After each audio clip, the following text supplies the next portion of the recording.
Right now, very pleased to welcome to the show the president of Judicial Watch, Mr. Tom Fitton. Tom, how you doing tonight, sir? Hey, Kip, thanks for having me on again. How are you? Very, very well, and glad you could be with us. Now, Judicial Watch has now sued the Obama Justice Department. You all are hoping to do what exactly?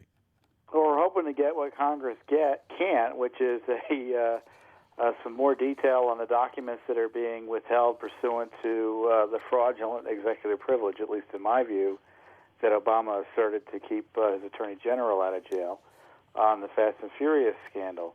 We had asked for the group of documents, essentially, that the Obama administration was asserting executive privilege over under the Freedom of Information Act, which is a very different type of piece of litigation than what the House is now pursuing in court. And I suspect we'll probably get more about what's being withheld and why than Congress will, or we'll get it before they do. Interesting. Now, a lot of folks, Tom, would suspect that and would think that the opposite would be the case, that a congressional body, the House of Representatives, suing the Department of Justice, would actually get this information faster than a citizen watchdog group. But that's not been your experience?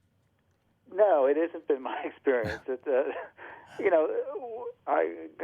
God bless those who are in the House who are trying to get to the bottom of this. But in the end, these are political decisions that are being made. The court's being asked to adjudicate a political dispute. Potentially, the court can always take it out by saying this is political and we don't want to get involved. But we're just asking it under a straightforward Freedom of Information Act request. That doesn't mean we're going to get everything we want, but we're certainly going to get more than's been publicized. And one of the big scandals is that for all the noise about this executive privilege and the litigation and the contempt ruling or holding on Holder by the House of Representatives, is that we still don't know what's being withheld. The administration's refused to tell us what exactly they're trying to assert executive privilege over. And FOIA is quite good at getting the documents before the court and allowing folks to fight over them. Okay. So next question. When we've talked with members of the House Oversight Committee, they've been honest and upfront and saying, look, we're probably not going to be able to get these documents before Election Day. What kind of timeline are you thinking might be, in favor of Judicial Watch in this case? We won't get them before Election Day either. I mean, that was that was the secondary goal of asserting executive privilege. It guaranteed the documents would not be released prior to the presidential election. But accountability doesn't go away, or the need for it doesn't go away. And no matter the outcome of the election, we still need to know who's responsible and why Congress was lied to, and who's responsible for those lies, who knew what and when on this deadly, deadly scandal, a scandal that has no match in recent political history in terms of the body count.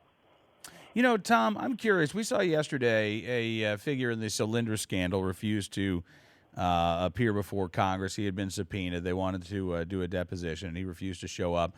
We've seen other examples of administration officials seeming to just disregard these sort of subpoena actions. I'm curious, in the cases that you have filed since President Obama took office, how would you describe the administration in how they have tried to hinder what Judicial Watch has been trying to get a hold of? Well, the Bush administration, we were told, was the most secretive in history, and we fought the administration all the way up to the Supreme Court on open government issues. And President Obama promised to be the most transparent administration in history, and it's all in my book, The Corruption Chronicles, the New York Times bestseller, by the way, Cam, for your listeners who haven't gotten it. But we detail how this president is actually less transparent than Bush. On just asking for the material, administratively, even before you get to the lawsuit stage, they play all sorts of games, and then once they're in court, they take these hardcore legal positions that the secretive Dick Cheney would be proud of.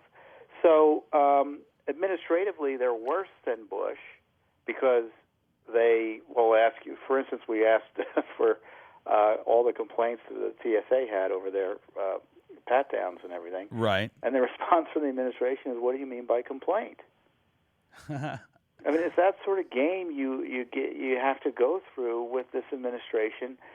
And, it's not atypical for the federal government to play that with us, but this is supposed to be the most transparent in history, and it's anything but. That is unbelievable. So, Tom, specifically, you said that you've issued a FOIA request, or you put in a FOIA request. What specifically are you asking for in this case? I don't have the specific language, but the goal is to get those documents that the administration is withholding from Congress pursuant to this executive privilege claim about the Fast and Furious scandal. Okay. And now one of the things that you mentioned we have not seen, we don't even know what the administration is refusing to disclose. And normally we would have at least some idea because there would be a log generally describing what these documents are, right?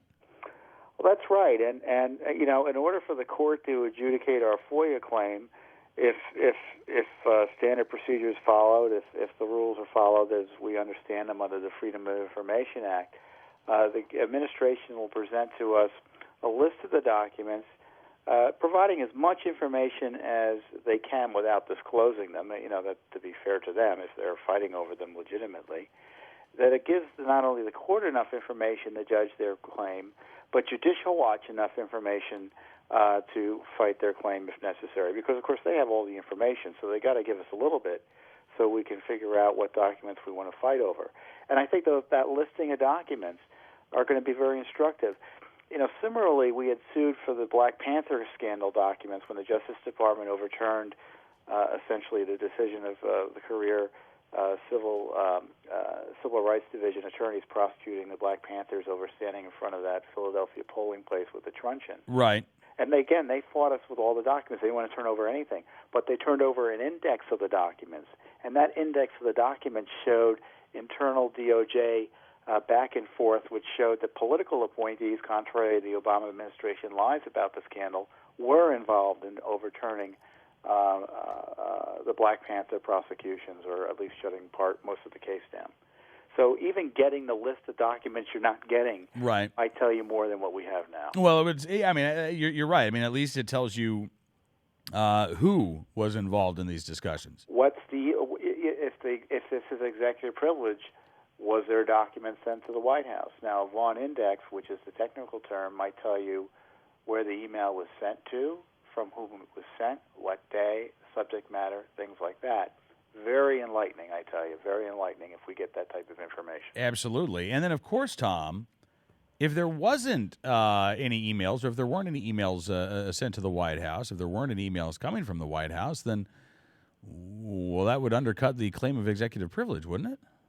Oh, you betcha. That's why they haven't told anyone what documents they're asserting privilege over, because the claim is fraudulent. Very interesting. All right. So, Tom, I mean, bottom line, you feel confident, or do you feel confident that one day this information is going to see sunlight? I'm confident more information is going to see sunlight. I mean, this lawsuit, and hopefully the House lawsuit, will disgorge some more information than we otherwise had. Frankly, we have enough, in my view, for an independent criminal investigation. You've got credible allegations of perjury against Holder about his testimony to the Congress. He says he made a mistake or he misstated himself. That's fine. Let a grand jury decide. We just can't have this out there where the Attorney General goes in and says he hadn't known about Fast and Furious until just a few weeks before he testified, when in fact he had known 10 months prior to his testifying, and then he comes back after the fact and says, "Well, I misunderstood the question." No one else would get that benefit. They'd be severely investigated. But I guarantee you, there's no investigation of Holder's perjury here. In addition to the deaths associated with Fast and Furious, there's got to be some accountability there, and it's going to be a long time coming. But we have to be consistent and persistent in trying to achieve it.